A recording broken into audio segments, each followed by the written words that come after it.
last Sunday morning, news media as well as social media both exploded with the breaking news that Robert Frederick Smith, an African-American businessman, investor, and philanthropist, announced at the commencement or graduation of Morehouse College on that same day that his family would be paying off the student loan debt of the entire Morehouse College graduating class of 2019.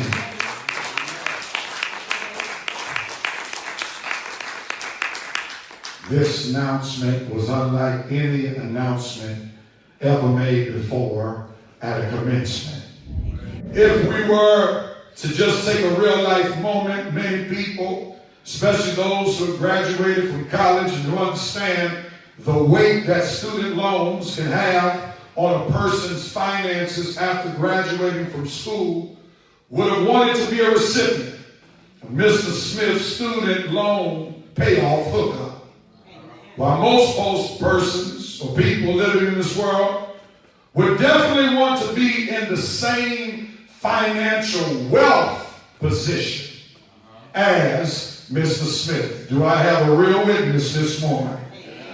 According to Forbes magazine, Mr. Smith's estimated net worth is currently $5 billion. According to another report done by Forbes in 2018, Mr. Smith is the 163rd richest person in America. In 2016, he donated $20 million to the National Museum of African American History and Culture that is located in Washington, D.C. In 2018, Mr. Smith was the largest individual donor at the City of Hope Gala, earmarking funds towards prostate cancer treatment for black men and for breast cancer research for black women. Somebody put a praise on that. Smith also donated $2.5 million to the Prostate Cancer Foundation to advance prostate cancer research among African American men. Also, in 2018, Smith donated $1 million to the Cultural Performance Center at Denny Farrell River State Park in Harlem, New York, which was subsequently named the Robert Frederick Smith Center for Performing Arts in recognition of his gift. And in January of this year, before he would retire the $40 million student loan debt of the Morehouse graduates, he donated $1.5 million to Morehouse to fund student scholarships and a new park on campus. As we learned some background information on Mr. Smith, we clearly see that he is a philanthropist. And I'm reminded of another report done by Fortune magazine back in 1996, which reported at the time the nation's top 25 philanthropists gave away more than $1.5 billion that year. Of the top 25 philanthropists, only 4 of them inherited their fortunes. Most attributed, listen here, their generosity in part to their religious backgrounds. And most were donors before they even became wealthy.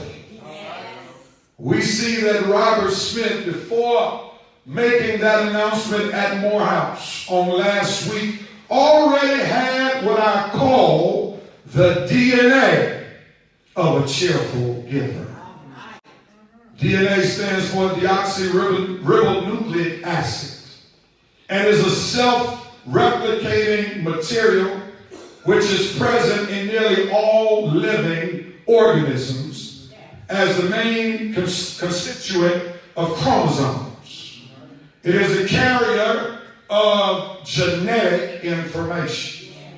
while a cheerful giver is one who is happy to contribute or donate. Hence, the DNA of a cheerful giver is one whose financial or stewardship chromosomes, if you will, are made up of a person who majors in giving and minors in being stingy and selfish.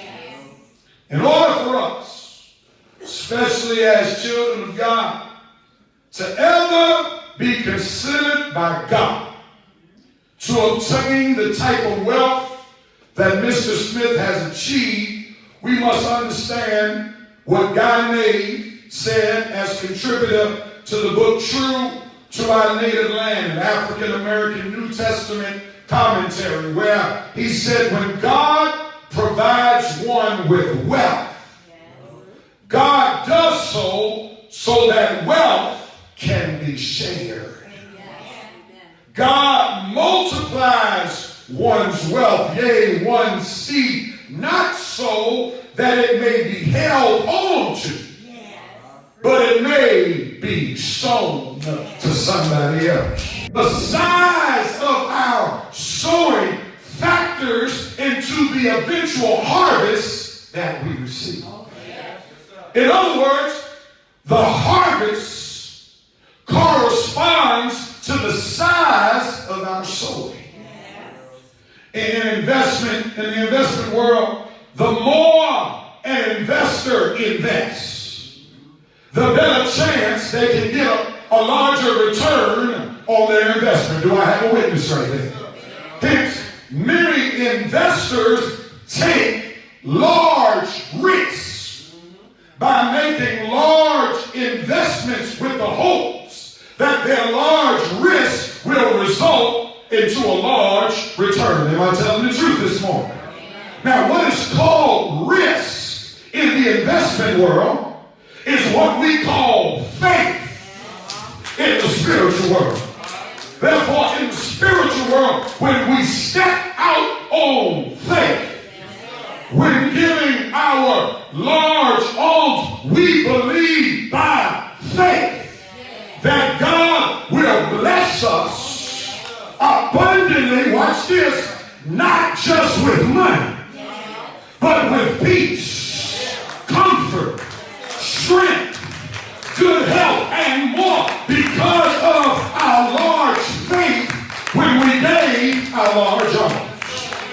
Therefore, the size, yea, the amount of our alms that we give will ultimately determine the size of the harvest that we receive from God. Can I make it practical? Mustard seed faith giving results in mustard seed harvest. You see, now we shout about the faith of the size of a mustard seed, but you better remember, a mustard seed is a very, very, very, very, very small seed. So in other words, I'm sharing with you, small giving results in a small harvest. While a mountain-sized faith in your giving results in a mountain-sized harvest. In other words, big giving results in a big harvest. Paul writes in verse 8, 2 Corinthians chapter 9, and God is able. Somebody ought to shout right there.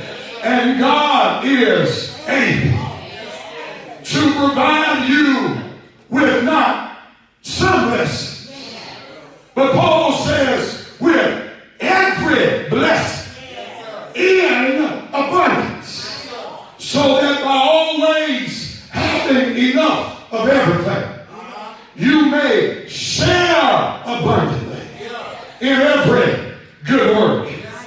The beginning of having the right awareness in your giving is when you know for yourself that God is able.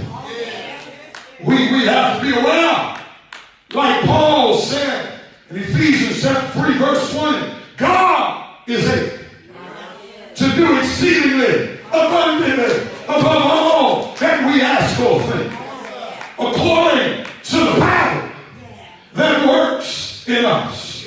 Someone said, listen here, giving is not a matter of can and can't, but will or won't. Someone else said to give, it sometimes requires faith. So we give by faith and not by sight. Someone said faith is not a pill you take. It is a muscle you use. Someone else said faith hears the inaudible, sees the invisible, believes the incredible, and receives the impossible. Can I tell you, as I get ready to close, God can bless you with more, child of God.